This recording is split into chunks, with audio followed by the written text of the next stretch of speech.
Welcome to my presentation, Something Wicked This Way Comes, Towards a Meta-Understanding of the Shakespeare Authorship Debate. My name is Michael Dudley. I'm a librarian at the University of Winnipeg and the author of the 2023 book, The Shakespeare Authorship Question and Philosophy, Knowledge, Rhetoric, Identity, from Cambridge Scholars Publishing. This presentation will be based primarily on chapters 1, 3, and 6 of my book. In his 2021 history of the Oxfordian movement, Shakespeare Revolutionized, independent Shakespeare scholar James Warren presents what he refers to as the 12 mental revolutions downstream of J. Thomas Looney's 1920 book, Shakespeare Identified, that the public was required to undergo in order to accept the Oxfordian thesis and surrender the Stratfordian one. These included fundamental transformations of our understandings of the circumstances of the composition of the plays and poems, the significance of their internal contents, the extent to which contemporaries borrowed from Shakespeare and not the other way around, and Shakespeare's place in Elizabethan society.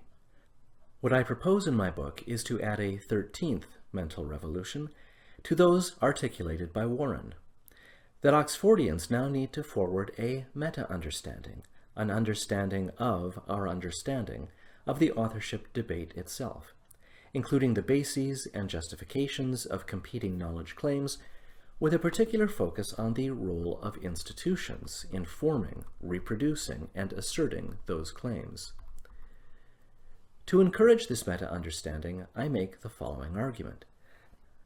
The institutional and cultural resistance to doubt about the authorship of the works known as Shakespeare's is rooted in ideologically motivated truth claims, arrived at through unreliable belief formation and knowledge generation practices, and reinforced through a specific suite of rhetorical strategies and modes of public persuasion. Ultimately, my question is, how is it possible that all of our educational and cultural institutions could have been so fundamentally wrong about something so important? And what might explain their continued defense of and adherence to this epistemological error? In my 2023 Shakespeare Oxford Fellowship Conference presentation, Validating the Oxfordian Thesis Using Theories of Knowledge, Justification, and Truth, available on the SOF's YouTube channel, I explained some of the core epistemological theories used in the book as external disinterested criteria by which anyone can assess the merits of the Stratfordian and Oxfordian claims.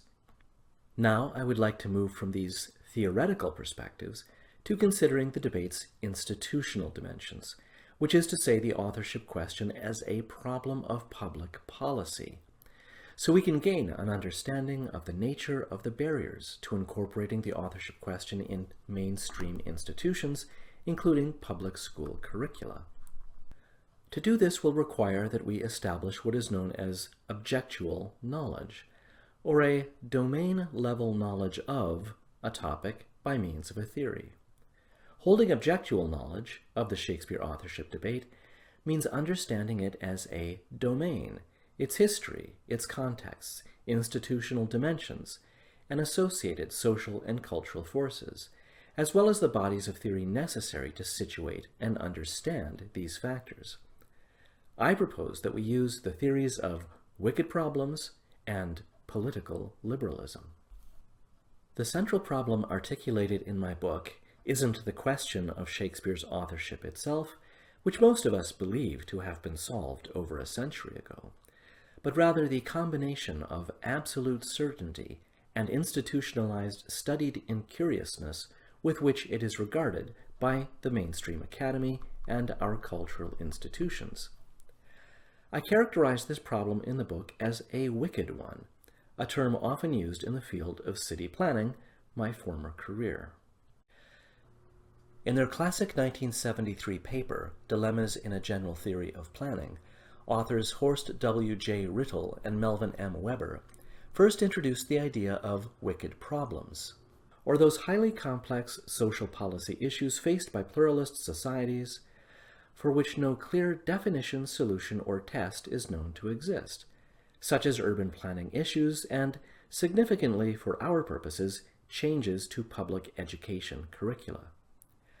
Each problem, they argued, may be a symptom of still another problem. To call a problem wicked isn't to say that the problem is bad, only that resolving it to everyone's satisfaction in a pluralist democratic society is often not only difficult but impossible because of, quote, the differentiation of values on the part of the public makes it impossible to pursue unitary aims, end quote, or a unitary conception of the public good. This inherent wickedness makes it essential that we grasp the broader institutional and cultural factors that dominate belief formation and knowledge production concerning Shakespeare. I identify these in terms of first-order circumjacent characteristics, that is, surrounding closely on all sides, which in their cumulative force make basic processes of belief and knowledge formation about Shakespeare so problematic, the second-order academic culture, which makes acknowledging, discussing, and addressing these conditions so challenging, and the tertiary cultural climate, which makes it imperative that we find a way to do so. Circumjacent characteristics. 1. Lack of shared terminology. At a basic level, this debate is hampered, as we all know, by an essential disagreement and confusion over what Swiss linguist Ferdinand de Saussure referred to as the signifier and the signified. While both refer in their writings to Shakespeare, Stratfordians and Oxfordians, and post-Stratfordian skeptics in general, use the term in entirely different ways. The two sides share the same vocabulary, but not, as it were, the same dictionary.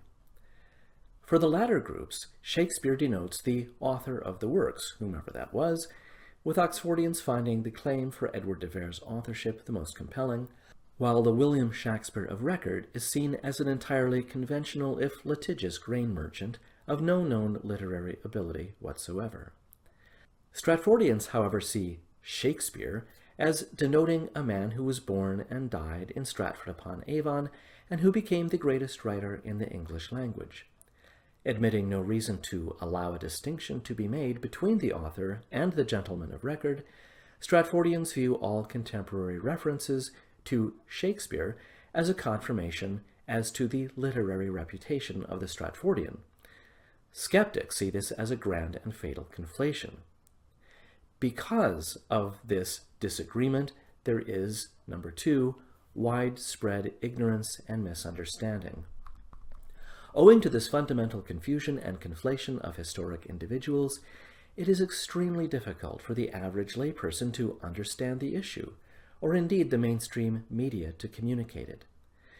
The tautology "Shakespeare wrote Shakespeare" assumes that there was, irrefutably, a known historic author who lived in Stratford-upon-Avon and whose authorship is now being unjustifiably questioned.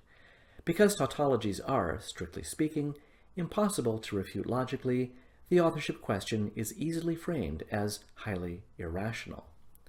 3. Scholarly disincentives to genuine biographical inquiry.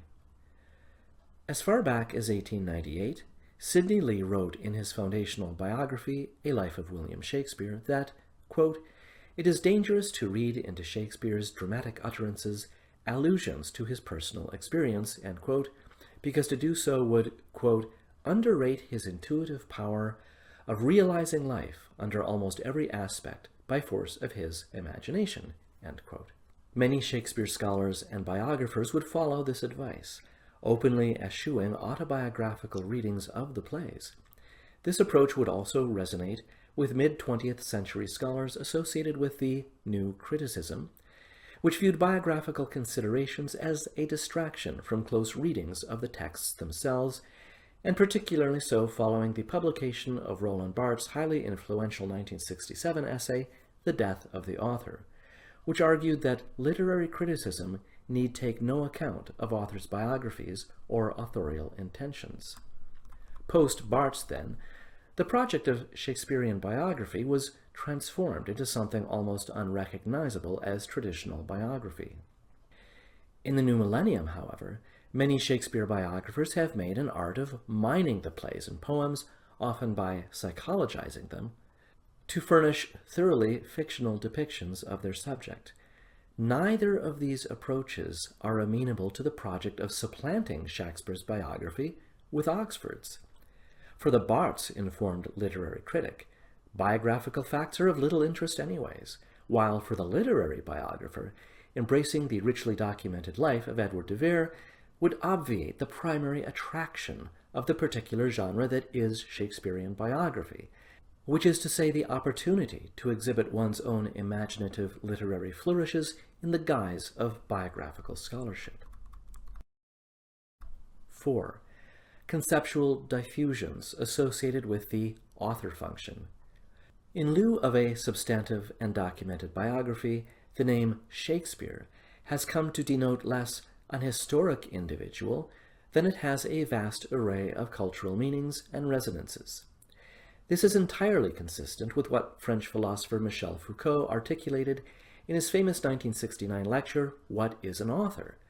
That authorial names have significance beyond mere biography, such as what he called the author function signifies broader forms of knowledge, serving a classificatory function. Such a name, Foucault wrote, permits one to group together a certain number of texts, define them, differentiate them from, and contrast them to others. End quote. An excellent example of this phenomenon at work is that the contributors to the 2014 book Shakespeare and the Digital World refer to Shakespeare as a cultural phenomenon, a commodity of the heritage industry, a brand, a global cultural field, and a cultural concept, but almost never as an actual individual about whom something verifiable might be discovered. The vast and profound scale of Shakespeare's author function across the globe is such that, for many people and purposes, it would appear that actual biographical facts may seem to be entirely unnecessary, and, indeed, detract from his thoroughly transcendent nature. Which leads us to 5, the quasi-religious nature of the subject. Given this transcendence, the very words we use to discuss Shakespeare are, unsurprisingly, steeped in the language of the sacred. Shakespeare is the divine William, and his alleged hometown of Stratford-upon-Avon is a shrine of bardolatry, while those who doubt all of this are deemed to be heretics. He is, as Harold Bloom has it, a mortal god, with the consequence that every institution concerned with studying him and preserving his memory are lent a patina of this religiosity. As Elizabeth Winkler puts it in her book Shakespeare Was a Woman and Other Heresies, in Shakespeare and Stratford-upon-Avon, England acquired, quote, its own Jesus, Bethlehem, and manger, end quote. This veneer of faith then encompasses Shakespeare scholars themselves, the knowledge associated with Shakespeare apparently being so arcane that only a very few of the most brilliant minds can access it, thereby reinforcing 6, the elevated epistemic status and authority of Shakespeare scholars. The linkage between the sacred object of Shakespeare and the high status accorded to the study of his work was no historical accident. Again, Elizabeth Winkler shows how the establishment of the study of English literature was, from its beginning, imbued with religious significance in an era of industrialization and declining faith. It is no wonder that among the many disciplines taught in post-secondary institutions, Shakespeare scholarship in departments of literature is held in particular esteem, a status which academics are dedicated to protecting. The authority of Shakespeare scholars as regards the authorship thus remains unchallenged from within the Academy. This unwarranted status contributes in turn to 7, the isolation of Shakespeare as a subject of inquiry. Being an historiographic problem, the study of the life and work of Shakespeare is or should be the subject of interdisciplinary attention. Yet the field's perceived exceptionalism and isolation from the rest of the Academy and its theorizing, combined with the underlying disincentives to inquiry referred to above, leaves its core subject, the life of the author Shakespeare, as dramatically underdetermined, with serious consequences for its believability. As library science scholar Birger Horland puts it, quote, "If a piece of research is reflecting a reality, then this will be confirmed by other researchers and practitioners, and knowledge will tend to grow in a cumulative way. On the other hand, if a field of research is isolated, it might well be an indication that the field is just construing some kind of pseudo-knowledge based on a professional ideology." End quote. Lacking the same theoretical attention that might ordinarily attend a figure of his stature, his highly improbable biography is, by omission, affirmed. Yet behind this omission also lies a political rationale, which is 8, political bias towards egalitarianism. Because post-Stratfordians are arrayed against a narrative of an everyman out of a Horatio Alger novel, while Oxfordians are particularly championing a member of the higher aristocracy, doubters routinely face accusations of snobbery and elitism, effectively associated with political conservatism. As Elizabeth Winkler puts it, quote, "No one wants the story of Shakespeare as a member of the 1%, end quote. The Stratfordian assumption about a social climbing local boy made good both affirms our democratic biases and makes post-Stratfordians, and Oxfordians in particular, come across as politically distasteful. All of the above then creates the ideal climate for 9. Cultural and institutional inertia. Western letters have adopted a general and apparent satisfaction with the remote, exceptional secular saint to whom no conventional theorizing, understanding, or measures need apply. A major underlying force in this regard must surely be the sunk costs associated with pathway dependence in the Shakespeare industry. Questioning or altering course on institutional positions on the authorship would involve derailing countless scholarly careers and ensure the obsolescence of entire libraries of books. This inertia is enforced by the considerable political and economic power of the Shakespeare Birthplace Trust, which has a massive financial stake in perpetuating the tourism industry in Stratford-upon-Avon. Anyone who resists this inertia is thus subject to, number 10, marginalization and disapprobation. With the weight of so many established institutions reinforcing the traditional biography, for all these reasons and more, it is all too easy to dismiss skepticism and Oxfordianism as fringe conspiracy theories unworthy of serious consideration. Now let's consider, authorship question aside, the climate for academic freedom in general. On its face, the authorship question should ideally be seen as just one among many academic controversies about which scholars in many fields debate on an ongoing basis, and always have done so, such as the controversy regarding the source of the calamity that wiped out the dinosaurs. These sorts of debates are expected to resolve themselves over a matter of decades through, as Jonathan Rauch puts it, the accumulation of evidence and gradual force of persuasion.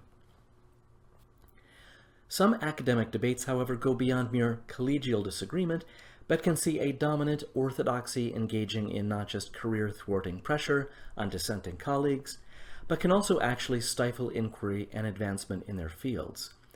This is, as physicist Lee Smolin argues, a sociological issue. He writes, "The problems are rooted in the way the career and funding structures of the academy reward Me Too science, lack of courage, entrenchment of failed research programs, legacy building, empire building, narrowness, defensive strategies, and groupthink." In addition to these orthodoxy-reinforcing structures, the critical turn in the humanities has also led to ideological preoccupations in the academy with identity politics and safetyism, with direct and troubling consequences for the study of Shakespeare. According to the American Council of Trustees and Alumni, Shakespeare has been gradually vanishing from university classrooms. In 2007, only 15 of 70 institutions surveyed required the teaching of Shakespeare, while in 2015, they found that a mere 4 of 52 colleges and universities required English majors to take a course on Shakespeare, focusing their curricula instead on matters of race, gender, politics, contemporary issues, and popular culture. It shouldn't surprise us then to see these currents reflected in the broader culture. The movement driven by both activists and activist scholars to decolonize, disrupt, and dismantle the curriculum has been especially detrimental to Shakespeare as the epitome of the dead white male. There are growing calls to decolonize Shakespeare, to reframe his works to make them, as one observer put it, less terrible, or just to stop teaching him altogether, notably through the #DisruptText campaign. I think the fact that this view is becoming an increasingly significant front in the culture war is, at least in part, a potent and unintended consequence of the utter biographical vacuum at the heart of the canon, and the corresponding sanctification of Shakespeare as Harold Bloom put it, a mortal god. And it is this conception that I believe lies at the heart of our wicked problem. Which leads us to a meta question. Is this an authorship question or an ontological question? For centuries, Shakespearean hagiography has argued that Shakespeare's exceptional, miraculous genius was innate and owed to the grace of nature. This ideology of Shakespeare's natural genius was famously declared by David Garrick's Ode to Shakespeare, recited at the 1769 Stratford Jubilee. "'Tis he, that demigod, who Avon's flowery margin trod, while sportive fancy round him flew, where nature led him by the hand, instructed him in all she knew, and gave him absolute command. 'Tis he, the god of our idolatry." Such did this notion of Shakespeare's communion with a personified nature take hold of the English imagination that by 1826 Henry Mercer Graves would, in his Essay on the Genius of Shakespeare, call the poet a child of nature herself. There is no better manifestation of this mythology than the painting, "The Infant Shakespeare Attended by Nature and the Passions," by George Romney.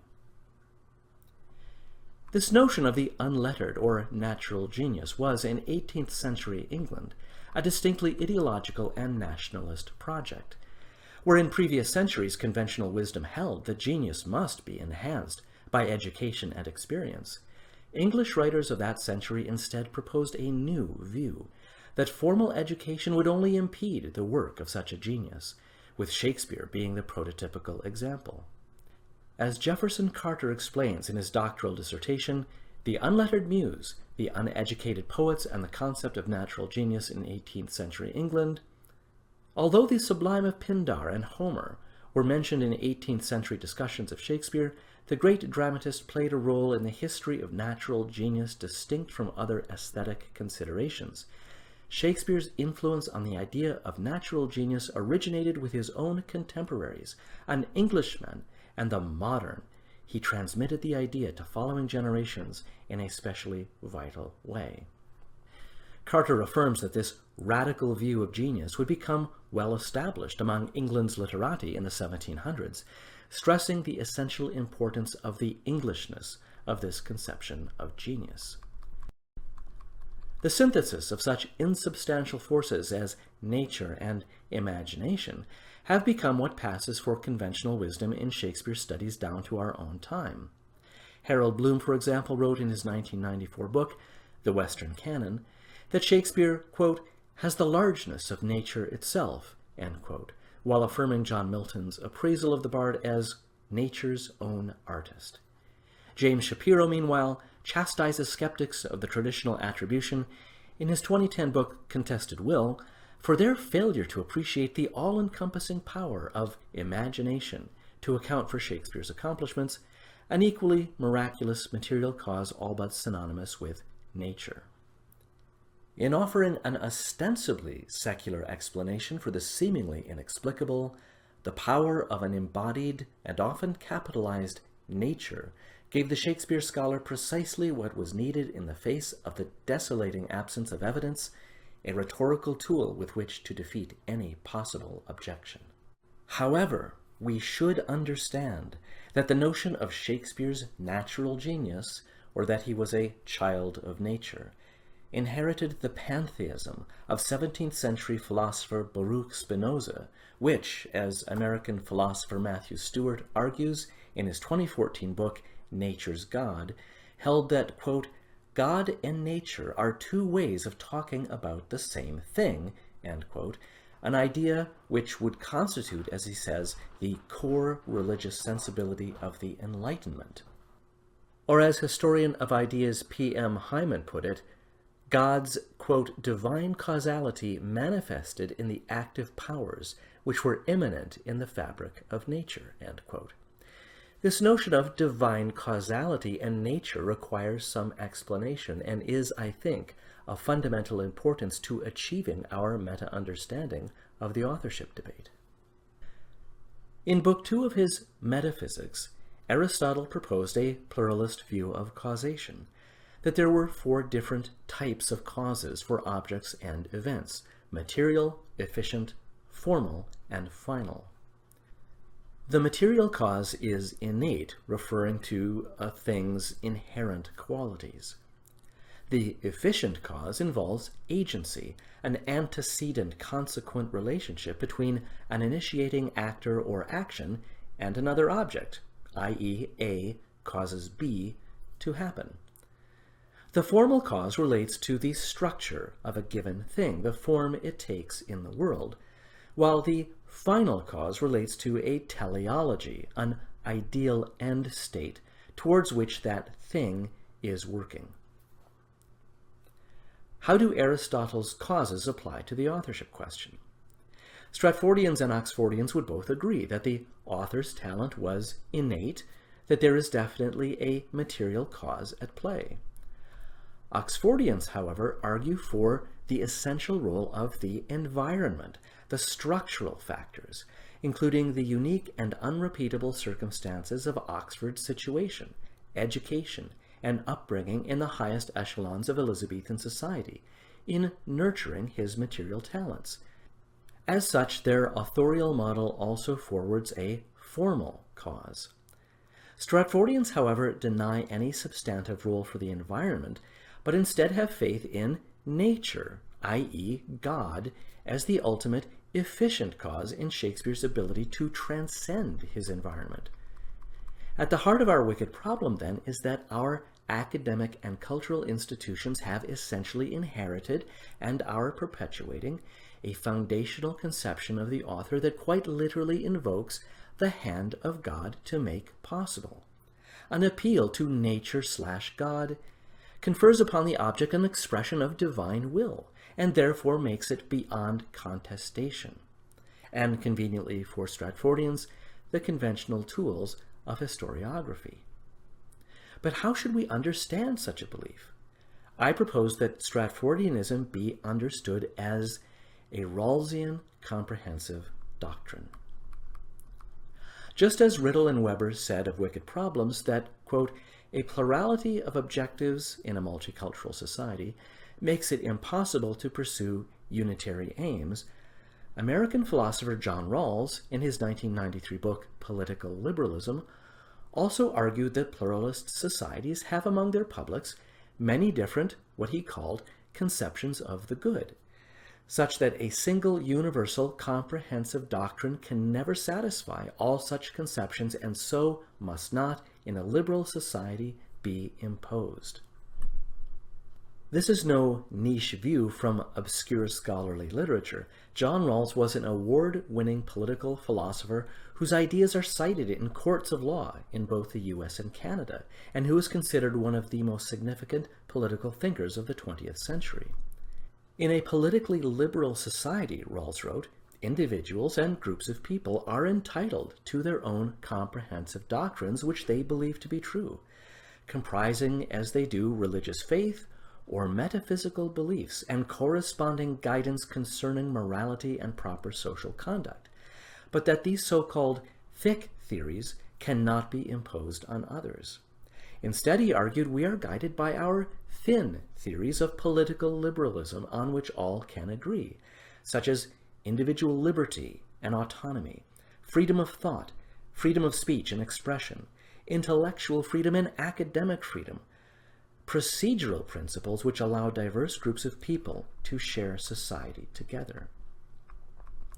In this light, I would argue that Stratfordianism constitutes a Rawlsian comprehensive doctrine because it combines a metaphysical belief with corresponding guidance on proper moral and social conduct. I refer to this doctrine in the book as the Stratfordian belief system, and which is comprised of 1. A propositional belief, P, that William Shakespeare of Stratford-upon-Avon was the author William Shakespeare. 2. A second-order belief about that belief, that P is a certainty beyond doubt and beyond questioning. 3. A host of explanatory beliefs, each premised on faith and justifying the proposition. Natural genius, the miracle of imagination, and idealistic speculation, such as the lost years. 4. A reflexive belief that the believers in the proposition themselves are authoritative, and as such cannot be questioned about the proposition. Which leads to 5. An ethical belief that questioning the proposition is not just factually incorrect but immoral. And finally 6. A juridical belief that those who do question the proposition may be justifiably marginalized and punished. In adopting a faith-based understanding of the author, Stratfordian belief assumes a metaphysical view, not just of the author, but of reality itself, suggesting a form of agency beyond our mortal plane that chooses human vessels through which to express its will. Whether this view is sincerely believed or merely expressed as rhetorical hyperbole on the part of Shakespeare biographers, it nonetheless has infused Shakespeare with a numinousness that he is beyond human understanding, and a corresponding mystification of those who study him. In addition, the Stratfordian authorship model also holds a curious ideological bias disguised as egalitarianism, which argues that it is pure snobbery to doubt that genius could arise in common circumstances. What's paradoxical about this stance is that in positing a natural and near-divine genius, the Stratfordian model can offer nothing to which an individual can reasonably aspire.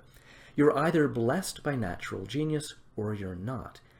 In this regard, Stratfordianism is again quasi-religious, employing language more suited for a pre-Enlightenment articulation of the divine right of kings, i.e. the very antithesis of egalitarianism. This renders its invocation of its common-born Horatio Alger hero more than a little hollow.